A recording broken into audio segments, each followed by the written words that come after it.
Jeffrey Show Live. I'm your Jeffrey Taylor. And on tonight's edition of Jeffrey Show Live, you guys already know what it is. It's a 10/23/18 SmackDown Live recap.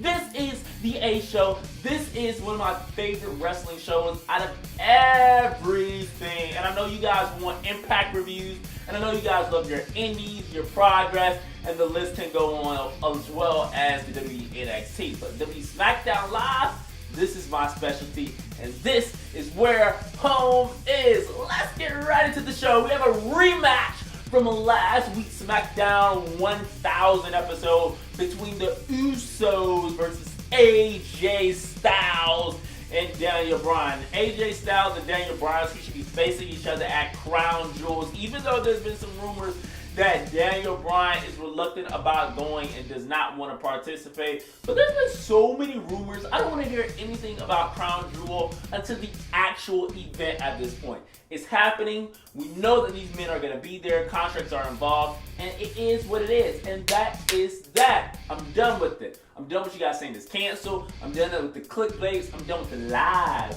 The lies. The lies. I'm done with it. So the story behind this matchup is that AJ Styles and Daniel Bryan are so competitive over the WWE Championship that they can't coincide.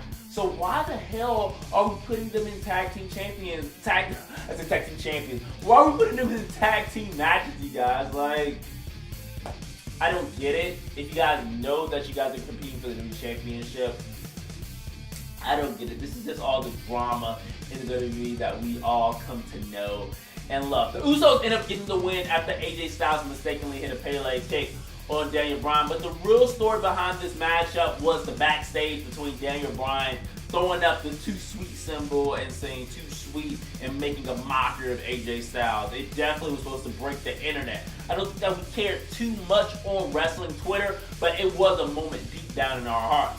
The Usos, I do want to mention that I think that they can have a rivalry with the Bar in the future with the momentum that they are building right now. Two huge wins over former heavyweight champion and a current WWE champion.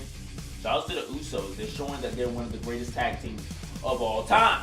Moving on in this show, as we talk about tag team championships and flabbergasting in that nature, we have the Big Show who have aligned themselves with the Bar, and they are just that unstoppable. They triumphed over the New Day as the Big Show took on Kofi Kingston. Of course, in my WWE Network app, it says the Bar and Big Show. I'm intrigued. I like it. Heel turn for the Big Show again, but I like it. I care for it. I'm with it. The New Day had it coming when they kept having that three-man advantage. So pick on somebody your own size. Pick on somebody that has evened the playing field at this point. Moving along in the show, we had the Becky Lynch and Charlotte Flair feud that's leading up to the last woman standing match this Sunday at WWE Evolution. We had Charlotte that was speaking to the women at the Performance Center where she saw a sense of herself. She paved the way from the NXT, and these women are inspired by her. They're listening, they're taking in, whether they've been wrestling longer than her or whether they've been wrestling only a year. They are listening to the queen, Charlotte. Becky interrupted, and I loved everything about this. I love the passion, I love the camera angles, I love the questions that was asked. I loved it. I love the after promo with Charlotte with the blue screen in the back. I loved it. I did. Becky, you've taken it too far. You're taking it way too far. I don't know what's gotten into you, girl, but Charlotte is gonna take that title. But let me save it for the Evolution's predictions video with Amber officially. It's coming soon, you guys.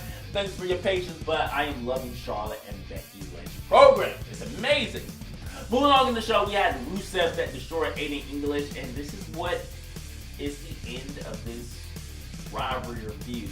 We knew it wasn't going to make it to a pay-per-view. We knew it wasn't going to have any long-term longevity. It seems like Rusev is definitely going to get the best of this feud and rivalry as he destroyed Aiden English, and that's about it.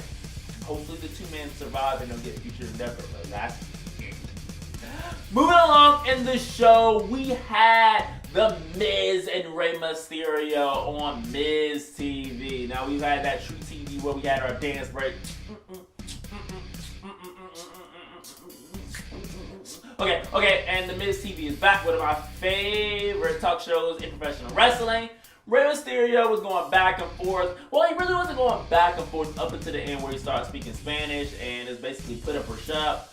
Miz basically got physical with Rey Mysterio. Why do you want to go and do that? I said, not why you want to go and do that. Miz ended up getting on the bad end of Rey Mysterio and they ended up having a one-on-one matchup. First time these two have faced each other in 6 years, they said. The match wasn't bad at all. It was very solid. Rey Mysterio got the huge victory. Rey Mysterio is in amazing shape. The Miz held his own. Both of these two athletes are part of the Crown Jewel World Cup tournament come November 2nd at WWE Crown Jewel event. They have a potential chance to say that they're the best within the world. Rey Mysterio, The Miz, it is a thing on SmackDown, just proving why this is one of my favorite shows. Really, really nice content.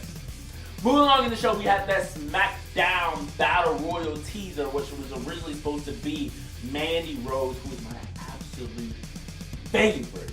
We had Sonya Deville, who was supposed to be her teammate, against Asuka and Feel the Glow Naomi. The Iconics, first off, disrupted it and did their little cheesy joint that's really not getting over on the main roster, in my opinion. From there, we had Lana, who definitely didn't get a reaction when Lana came out. She said, "Happy Lana Day." Okay, you're stealing Aiden English thing, and we're good on it. From then we had Carmella, who's my favorite to come back. The birthday girl came out and she did her little dance break. I love Carmella. The fact that she transitioned from a heel to a face so smoothly, I love it. Eventually, all these athletes got into the ring along with Zelina, who's my baby. I love Zelina. They got into the ring and they was scrapping and they was going at it in the ring. It resulted with Asuka being the last woman standing to build up that battle royal. I can't wait to talk about that some more with Amber on our predictions video, but just know that I really enjoyed this build up. It would have been nice if they got one match on the night, but I'll take it. They got a whole pay-per-view coming this Sunday. From there, we had Shane McMahon, who unexpectedly came out in North New Jersey. Shane McMahon came out to build the Crown Jewel pay-per-view, and he kind of sprinkled a little build on the Evolution pay-per-view as well. He built up Randy Orton versus Jeff Hardy, which was our main event. And the actual contest between Randy Orton and Jeff Hardy was really solid. Again, main event. This was something that we've seen before. This rivalry has been going on for a decade now, if not longer. At this point, this is the first time these two athletes have been seen in the ring together since WWE Hell in a Cell, which is one of my favorite matches of this year. Jeff Hardy always taking those high-risk maneuvers, and when will he learn? It ultimately cost him the matchup. Really nice matchup where Randy Orton gets the RKO for the win. Nothing was bad about this match. Nothing honestly was special about this match, but it's something that we came to appreciate from these two future legends, if not icons, right now as we speak. Let me know what you guys thought about WWE SmackDown. I really enjoyed this show. It was really solid, jam-packed 2 hours. You all can like this video, subscribe to the channel, and don't forget to comment because that's what makes this all worth it, you guys. I really enjoyed SmackDown. Let me guys know your highlights, what you guys want to discuss from this show because this is the A Show. And I'm going to catch you guys later on an exciting edition of Jeffrey Show Live.